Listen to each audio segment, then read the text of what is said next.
Hare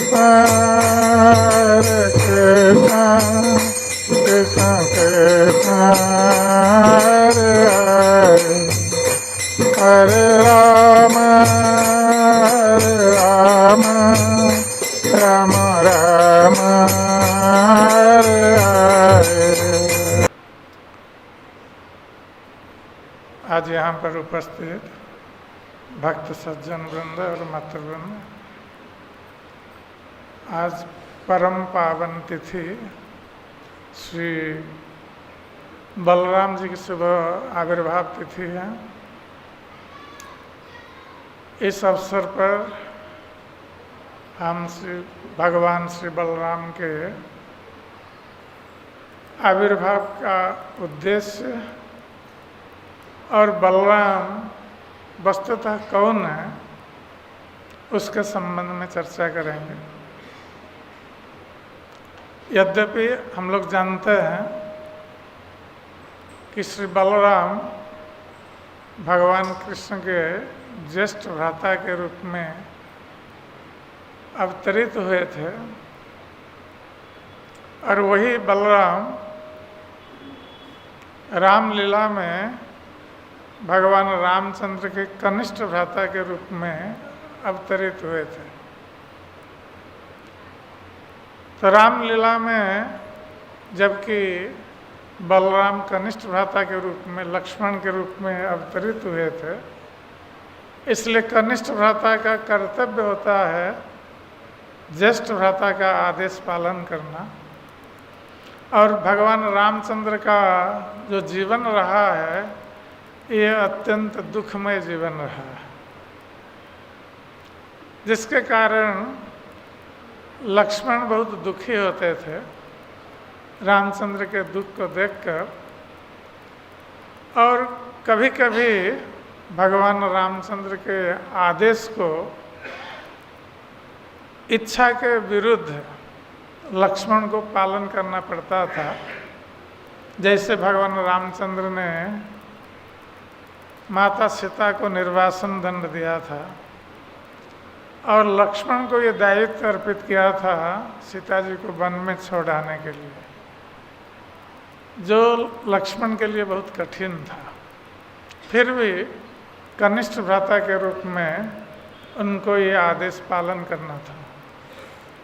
इसलिए लक्ष्मण ने सोचा कि अगले जन्म में हम कनिष्ठ भ्राता के रूप में नहीं आएंगे। ये बहुत कठिन कार्य है, ज्येष्ठ भ्राता का आदेश पालन करना इच्छा के विरुद्ध। यद्यपि लक्ष्मण बहुत समर्पित थे भगवान रामचंद्र के प्रति और भगवान रामचंद्र संसार में आदर्श स्थापित करने के लिए अपनी इच्छा के विरुद्ध भी उनको कुछ कार्य ऐसा करना पड़ रहा था जिसमें लक्ष्मण सहभागी थे। इसलिए लक्ष्मण ने सोचा कि अगले जन्म में हम ज्येष्ठ भ्राता बनकर आएंगे, इसलिए भगवान का आदेश उनको पालन करना नहीं पड़ेगा। तो कृष्ण अवतार में वही लक्ष्मण बलराम बनकर आए ज्येष्ठ भ्राता के रूप में। वस्तुतः बलराम भगवान कृष्ण के प्रथम विस्तार रूप है। कृष्ण स्वयं अवतारी है, अवतार नहीं है, सारे अवतारों के स्रोत है। और बलराम उनके प्रथम विस्तार रूप है। सर्व अवतारी कृष्ण स्वयं भगवान, ताहार द्वितीय देह श्री बलराम। सारे अवतारों के स्रोत कृष्ण भगवान हैं और उनके द्वितीय शरीर बलराम जी। और बलराम जी यद्यपि दोनों का स्वरूप एक है, एक ही स्वरूप दोहा भिन्न मात्र काय। दोनों का स्वरूप एक ही है। कृष्ण बलराम का स्वरूप एक ही है, कोई भिन्न नहीं है, केवल शरीर भिन्न है।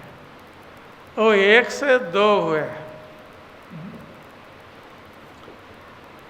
और बलराम जी आद्य काय भी हो, कृष्ण के प्रथम विस्तार रूप है। कृष्ण लीलार सहाय। तो बलराम जी ने ये रूप क्यों ग्रहण किया? कृष्ण ने बलराम के रूप में अपने को क्यों विस्तार किया? न कृष्ण की लीला में सहायक बनने के लिए। तो बलराम जी के आविर्भाव का यही मुख्य कारण है कि कृष्ण लीला में वो सहायक बने। तो हम देखते हैं कि कृष्ण की लीला में बलराम जी कैसे सहायक होते हैं। तो श्री बलराम गोसाई मूल संकर्षण, ये मूल संकर्षण है बलराम जी। और उन्होंने 5 रूपों में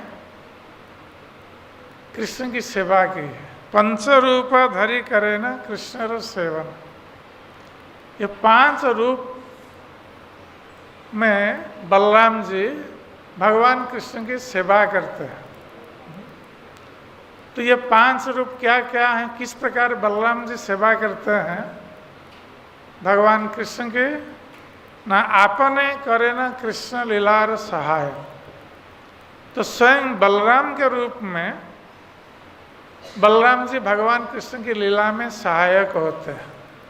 जैसे वृंदावन में कृष्ण बलराम बाल्य क्रीड़ा से आरंभ करके गोचारण लीला और अंत में वृंदावन त्याग करके मथुरा जाना, ये सब एक साथ कर रहे थे।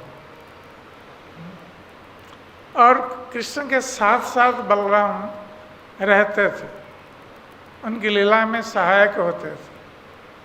और कभी कभी किसी कारणवश बलराम उस लीला में सहायक, बलराम उस लीला में नहीं होते थे कृष्ण की इच्छा से।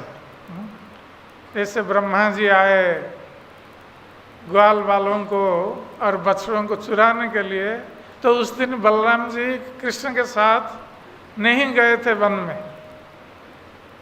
इसलिए बलराम जी को पता नहीं था कि ब्रह्मा जी ने चुराया है कृष्ण के ग्वाल वालों को और बछड़ों को।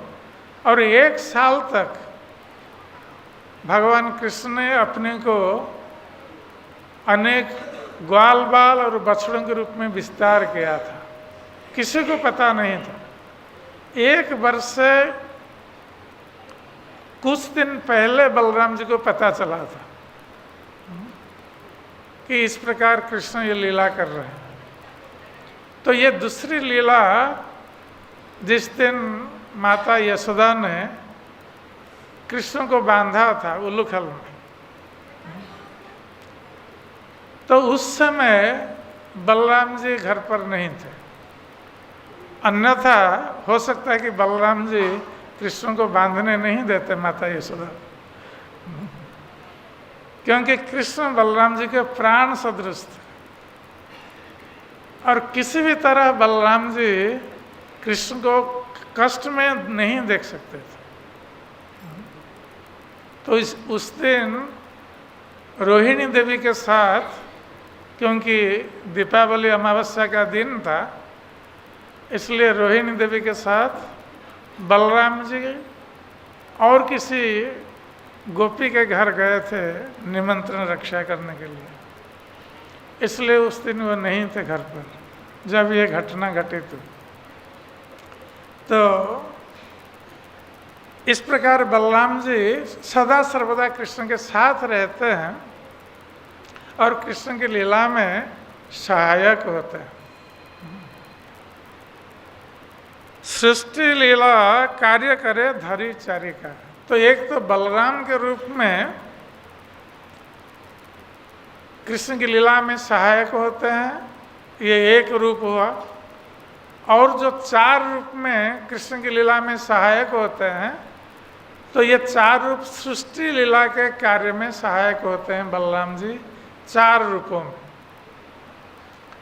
तो एक रूप है अनंत शेष का। अनंत शेष जो बलराम जी के अंश है, अंश या कला।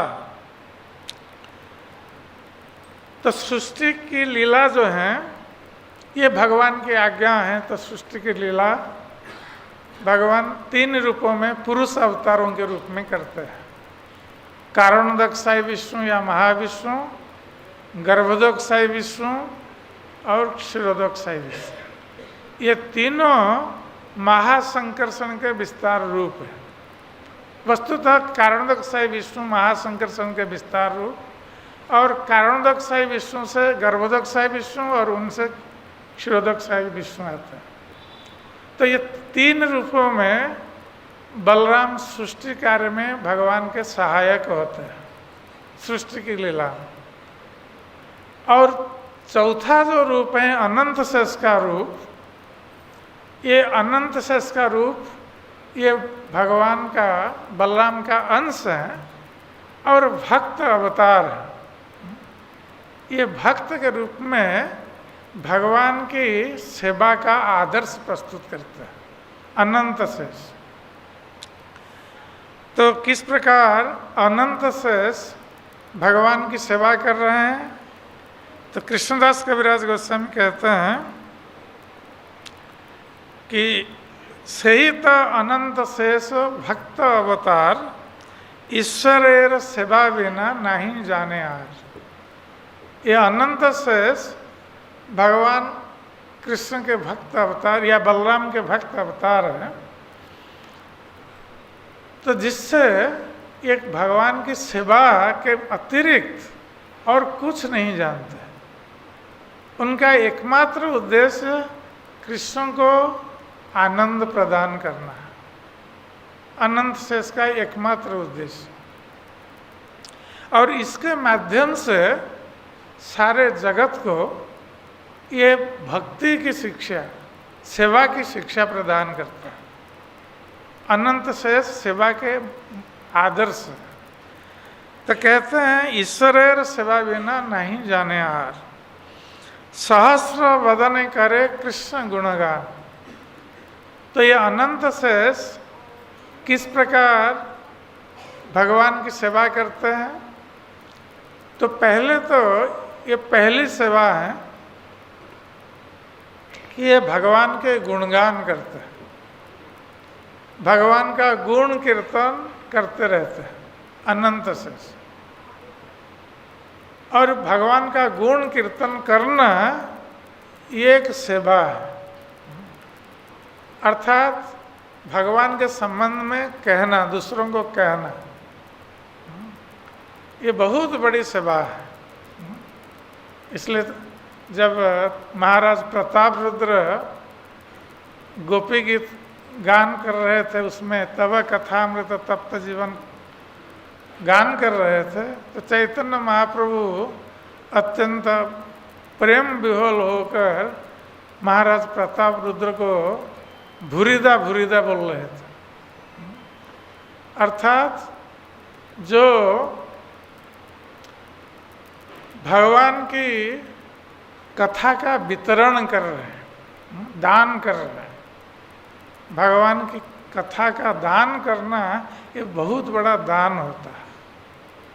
क्योंकि संसार में यदि किसी वस्तु की कमी है, यही भगवान की कथा की कमी, और उसको कोई दान करता है, वितरण करता है, वो बहुत बड़े दानी है, भूरिदाजन है।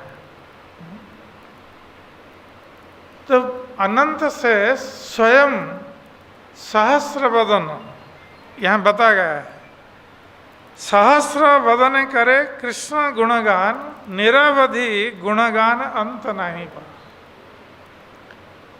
तो अनंत शेष के सहस्र हजारों मुख हैं, और हजारों मुखों में अनंत शेष भगवान का गुणगान कर रहा है। और कब से गुणगान कर रहे हैं? अनंत काल से। अनंत काल से गुणगान करते आ रहे हैं हजारों मुखों से।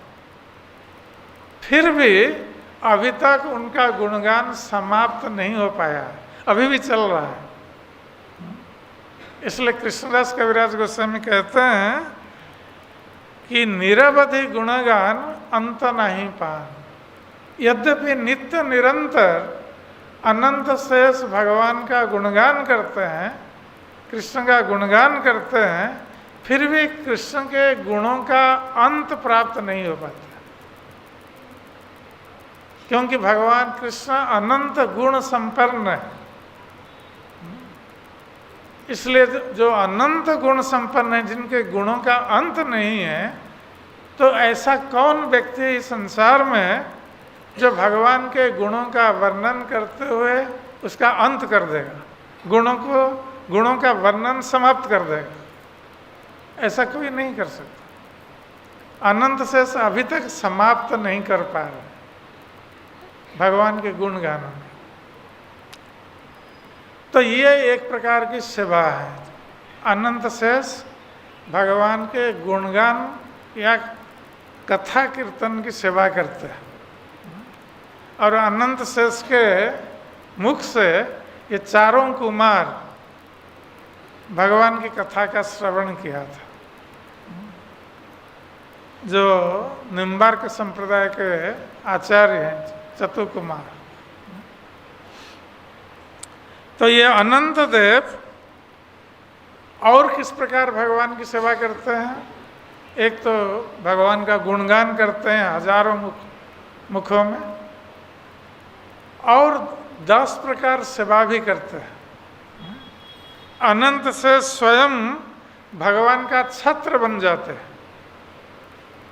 जैसे जब हम भगवान को प्रोसेशन में, शोभा यात्रा में लेते हैं, तो भगवान के ऊपर छत्र धारण करते हैं।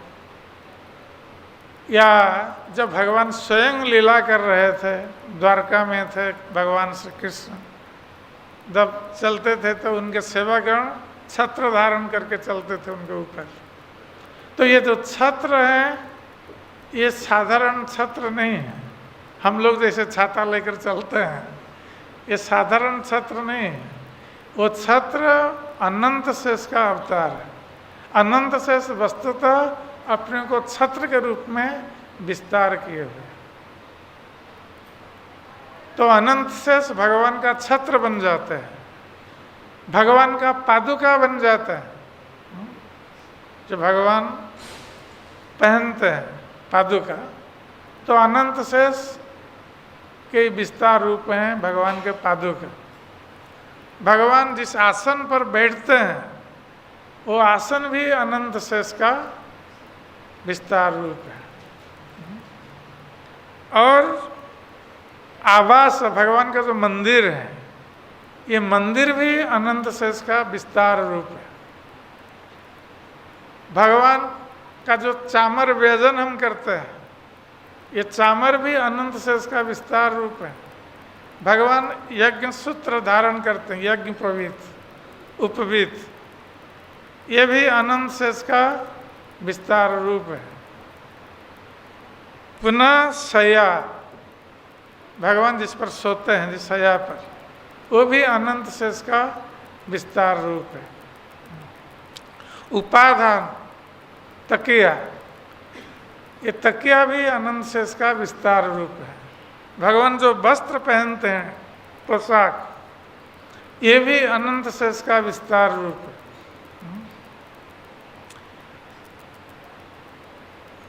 और जो सिंहासन पर भगवान बैठते हैं, ये सिंहासन भी अनंत शेष का विस्तार है।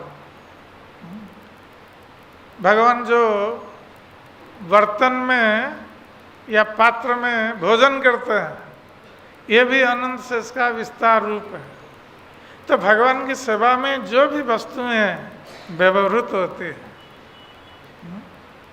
ये सब अनंत शेष के विस्तार रूप है।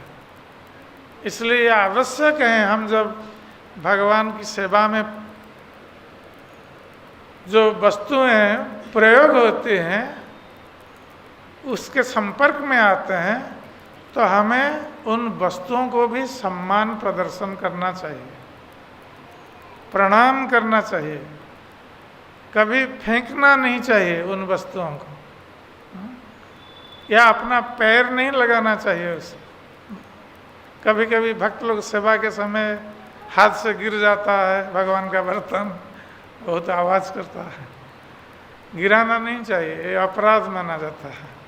इसलिए ध्यानपूर्वक जब हम भगवान की सेवा करते हैं, इसको हमें स्मरण रखना आवश्यक है कि ये सब अनंत शेष के विस्तार रूप है।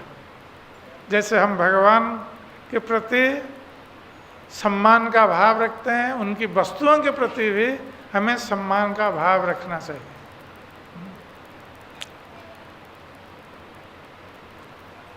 तो यहाँ पर कृष्णदास कविराज गोस्वामी कहते हैं कि ये तो मूर्ति भेद करी कृष्ण सेवा करे, कृष्णेर शेषता पाया शेषो नाम धरे। तो इस प्रकार अनेक प्रकार के मूर्ति भेद में अनंत शेष भगवान कृष्ण की सेवा कर रहे हैं, और ऐसा लगता है कि जैसे कृष्ण की सेवा का अंत अनंत शेष ने ही प्राप्त कर लिया। कृष्णेर शेषता पाया, अर्थात कृष्ण सेवा की शेषता या अंत को पाकर ये शेष नाम धारण करते हैं, इसलिए उनका नाम शेष पड़ा है। हम कहते हैं शेष नाग, अनंत शेष। शेष इसलिए कहते हैं कि कृष्ण की सेवा की सीमा को इन्होंने प्राप्त कर लिया, इसलिए इनका नाम शेष है। तो कभु गुरु कभु सखा कभु भृत्य लीला, पूर्वे जैन तीन भावे ब्रजे कैल खेला। तो ये अनंत शेष जो वस्तुतः बलराम के अंश हैं, तो ये बलराम ब्रज भूमि में 3 भावों से कृष्ण की सेवा करते हैं। एक तो गुरु भाव रहता है, क्योंकि कृष्ण के ज्येष्ठ भ्राता हैं, इसलिए जिस प्रकार ज्येष्ठ भ्राता का कनिष्ठ भ्राता के प्रति स्नेह रहना चाहिए, बलराम जी ऐसा स्नेह प्रदर्शन करते हैं कृष्ण के प्रति। और केवल इतना नहीं, कृष्ण की सुरक्षा का भाई भी ध्यान रखते हैं सदा सर्वदा। जिस दिन सर्वप्रथम भगवान कृष्ण बत्साचारण करने के लिए घर से निकले थे, यद्यपि नंद महाराज और माता यशोदा कृष्ण को वन में छोड़ना नहीं चाहते थे बत्साचारण के लिए। कभी कभी लोग प्रश्न करते हैं कि नंद महाराज तो राजा थे, उनके घर में क्या नौकर नहीं थे कि कृष्ण को उन्होंने भेजा गोचारण करने के लिए? नंद महाराज ने नहीं भेजा, न तो नंद महाराज ने भेजा, न माता यशोदा ने भेजा। कृष्ण स्वयं चाहते थे वन में जाने के लिए और गोचारण के बहाने, क्योंकि कृष्ण चाहते थे कि वन में जाएंगे तो साथियों के साथ वहाँ क्रीड़ा करेंगे स्वच्छंद होकर। गोचारण के बहाने वो वन में भ्रमण करेंगे, साथियों के साथ क्रीड़ा करेंगे, क्योंकि बच्चों का खेल में बहुत मन लगा रहता है। तो कृष्ण ने जीत पकड़ ली थी, जबकि नंद महाराज और माता यशोदा ने मना किया, बार बार मना किया था, किंतु कृष्ण ने कहा कि नहीं, रोने लगे जाने के लिए वन में। तो बाद में नंद महाराज और माता यशोदा को बाध्य होकर मानना पड़ा कृष्ण की बात, यद्यपि वो नहीं चाहते थे। किंतु माता यशोदा को बहुत चिंता थी कि ये कृष्ण वन में जाएगा अकेला पता नहीं कहाँ जाएगा, घर में हम इतना इसकी देखभाल करते हैं फिर भी कहीं निकल जाता है यमुना की ओर। ये वन में जाएगा तो कहाँ जाएगा, कैसे रहेगा, कहीं इसके ऊपर कोई विपत्ति आकर पड़ेगी, कुछ होगा, कोई असुर आ जाएगा, ये बहुत चिंता रहती थी माता यशोदा को। तो इसलिए सारे ग्वाल वालों को तो उन्होंने लगा रखा था कृष्ण के आसपास रहने के लिए। तो जब भगवान कृष्ण चलते थे गोचारण करने के लिए, कृष्ण के चारों तरफ आगे पीछे और दोनों पार्श्व में सब ग्वाल बाल घिरे रहते थे। 8 ग्वाल बाल घिरे रहते थे सुरक्षा देने के लिए, और बलराम साथ चलते थे। माता यशोदा ने बलराम से कहा था कि बलराम तुम कृष्ण का ज्येष्ठ भ्राता हो, इसलिए सदा सर्वदा वन में तुम कृष्ण के साथ ही रहना, कहीं एक कृष्ण को छोड़कर कहीं अन्यत्र नहीं जाना, कृष्ण को एक अकेला छोड़कर। तो बलराम ने ऐसा ही किया, माता यशोदा का आदेश प्राप्त हो। इसलिए गुरु की लीला कर रहे थे बलराम से, ज्येष्ठ भ्राता के रूप में कृष्ण को हर समय सुरक्षा देने के लिए प्रयत्न कर रहे थे। और कभू सखा, तो बलराम जी कृष्ण के साथ कभी सखा भी बन जाते थे। यद्यपि ज्येष्ठ भ्राता थे, उनकी आयु में अधिक अंतर नहीं था, मात्र 8 दिन का अंतर है। जैसे आज हम बलराम का आविर्भाव दिवस पालन कर रहे हैं, 8 दिन के बाद कृष्ण के आविर्भाव दिवस पालन करेंगे। कभी कभी कुछ लोग कहते हैं कि बलराम जी कृष्ण से 1 साल बड़े थे, किंतु गोपाल चंपू के हिसाब से वस्तुतः एक वर्ष बड़े थे।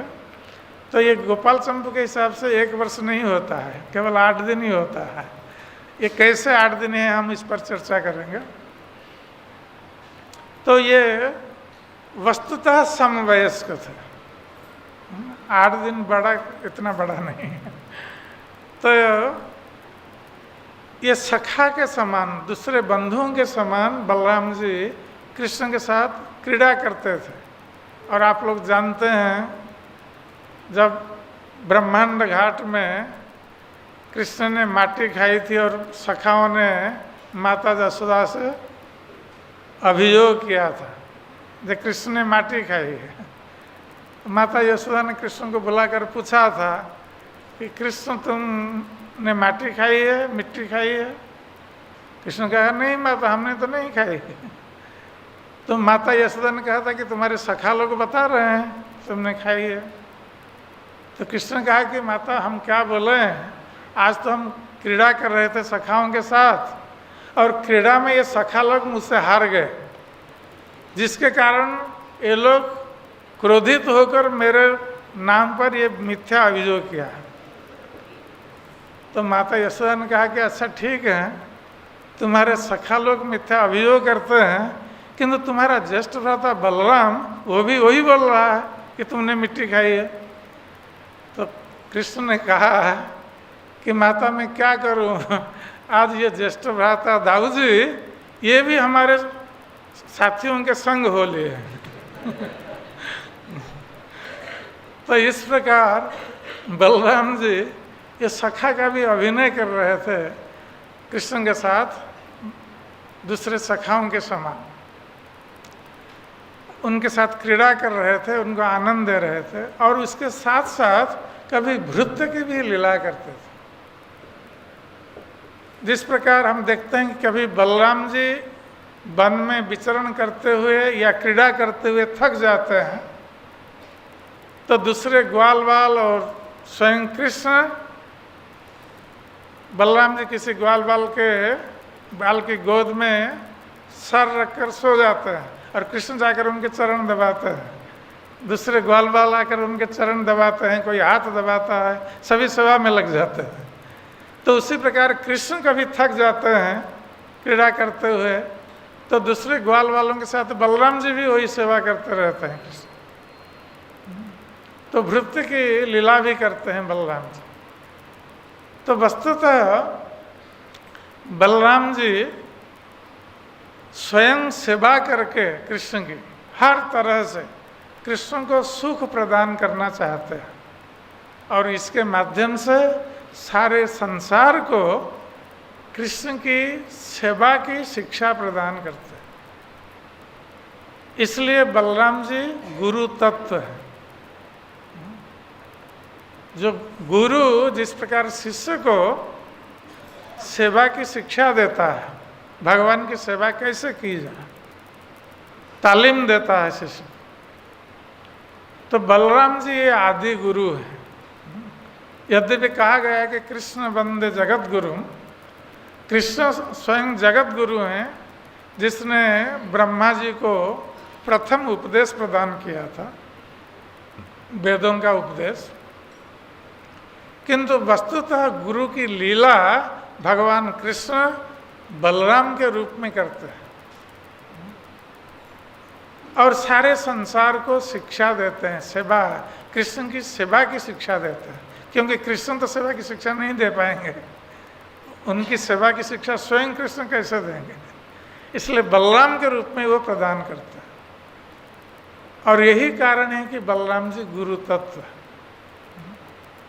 तो भगवान बलराम इस प्रकार सदा सर्वदा कृष्ण को प्रसन्न करने के लिए सेवा के द्वारा प्रयास करते रहते हैं। और बलराम जी कभी भी कृष्ण के विरुद्ध कभी नहीं गए। यद्यपि कभी कभी सहमत नहीं हुए हैं कृष्ण के मत के साथ, किंतु उनके विरुद्ध कभी नहीं गए। ऐसे सुभद्रा विवाह के समय बलराम जी नहीं चाहते थे कि सुभद्रा का विवाह अर्जुन के साथ हो, वो तो चाहते थे अपने प्रिय शिष्य दुर्योधन के साथ हो। किंतु भगवान कृष्ण ने चाहा था कि सुभद्रा का विवाह अर्जुन के साथ हो, किंतु जबकि बड़ा ज्येष्ठ भ्राता बलराम वो नहीं चाह रहे हैं, इसलिए भगवान कृष्ण ने अर्जुन को सलाह दी थी कि तुम सुभद्रा को हरण करके ले जाओ।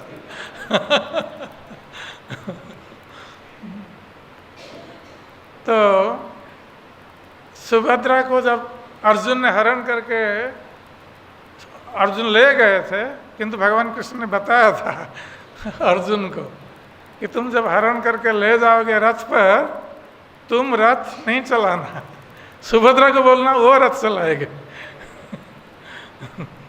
तो सुभद्रा रथ चला रही थी।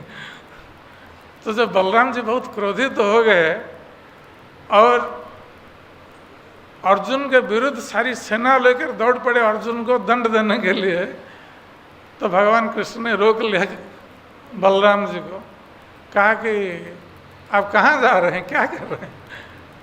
ना अर्जुन सुभद्रा को हरण कर लिया है, उसको दंड देना है।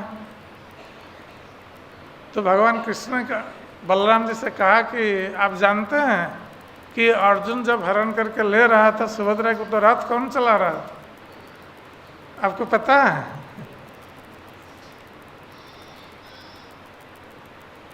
तो जब भगवान कृष्ण ने कहा कि अर्जुन तो रथ नहीं चला रहा था, सुभद्रा चला रही थी, इसका अर्थ है कि सुभद्रा का मत है, सुभद्रा की इच्छा है कि वो अर्जुन के साथ जाएं, इसलिए तो रथ चला रहे थे। तो आप किसको दंड देने जा रहे हैं? तो बलराम जी चुप हो गए, उनका क्रोध तुरंत शांत हो गया। तो इस प्रकार बलराम जी कभी भी कृष्ण के विरुद्ध नहीं जाते हैं, सदा सर्वदा कृष्ण के सहायक बनते हैं। और यदि सहायक नहीं बनते हैं तो दूर रहते हैं, विरुद्धाचरण नहीं करते। जैसे कुरुक्षेत्र युद्ध में भगवान कृष्ण पांडवों के साथ रहे तो बलराम कौरवों के साथ नहीं गए, वो तीर्थ यात्रा में निकल पड़े। तो इस प्रकार हम देखते हैं कि बलराम जी सदा सर्वदा कभी भी कृष्ण को कष्ट देना या दुख देना नहीं चाहते हैं या उनके विरुद्ध नहीं जाते हैं। और इस प्रकार कृष्ण को सहायता प्रदान करते हैं। जब रुक्मिणी का हरण हुआ था, भगवान कृष्ण अकेले गए थे रुक्मिणी का हरण करने के लिए। उन्होंने बलराम या अपनी सेना को भी साथ में नहीं लिया था कृष्ण। किंतु बलराम जी को जो पता चला कि कृष्ण गए हैं रुक्मिणी को लाने के लिए, तो स्वयं बलराम जी सेना के साथ चल पड़े, क्योंकि वो जानते थे कि दूसरे राजा लोग कृष्ण पर आक्रमण कर सकते हैं। इसलिए स्वयं सेना लेकर निकल पड़े थे कृष्ण के पीछे पीछे। तो इस प्रकार कृष्ण को सुरक्षा देना हर समय बलराम जी की इच्छा थी। तो वही बलराम जी का आज आविर्भाव दिवस है। और बलराम जी का कैसे आविर्भाव हुआ उसके संबंध में जो शास्त्र में वर्णन है कि बलराम जी ये नित्य रोहिणी देवी के पुत्र हुए, किंतु रोहिणी देवी के पुत्र बनने से पहले बलराम जी देवकी के सप्तम गर्भ में आए, क्योंकि उसके पहले 6 गर्भ षडगर्भ जो हैं ये सब असुर आए थे। जन्म असुर देवकी के पुत्र के रूप में आए थे, जिनका वध कंस ने किया था। तो भगवान कृष्ण देवकी के गर्भ में आने से पहले बलराम जी क्योंकि अनंत शेष हैं, भगवान की शैया हैं, आसन हैं, इसलिए देवकी के गर्भ को भगवान के लिए उपयुक्त बनाने के लिए पहले बलराम जी देवकी के गर्भ में आए। और जब वो 7 महीने के हो गए थे बलराम जी, उसी समय योग माया ने उनको देवकी के गर्भ से रोहिणी के गर्भ में स्थानांतरित किया था। तो रोहिणी देवी जो ब्रज में रह रही थी, और जब ब्रज में आई थी रोहिणी देवी, वो 3 मास की गर्भवती थी। और वसुदेव ने उनको भेज दिया था ब्रज में कंस के भय से। तो रोहिणी देवी ब्रज में रह रही थी नंद महाराज के घर पर। और माता यशोदा और रोहिणी में इतना स्नेह था आपस में कि ये गंगा और यमुना जैसी थी। तो रोहिणी के सप्तम मास के गर्भ जो था वो गर्भपात हो गया, क्योंकि रोहिणी ने एक दिन देखा स्वप्न में जैसे उसका गर्भपात हो रहा है। और योगमाया देवी ने बलराम जी को देवकी के गर्भ से लाकर स्थापित कर दिया रोहिणी के गर्भ में। और योगमाया ने रोहिणी देवी से कहा स्वप्न में कि देवी तुम्हें चिंता नहीं करना, मैं बलराम जी को तुम्हारे गर्भ में स्थापित कर रही हूँ भगवान के आदेश से। तो भगवान बलराम जो 7 महीने के थे तो रोहिणी के गर्भ में आए, और फिर 7 महीने तक रोहिणी के गर्भ में रहे, अर्थात 14 महीने रहे रोहिणी के गर्भ में।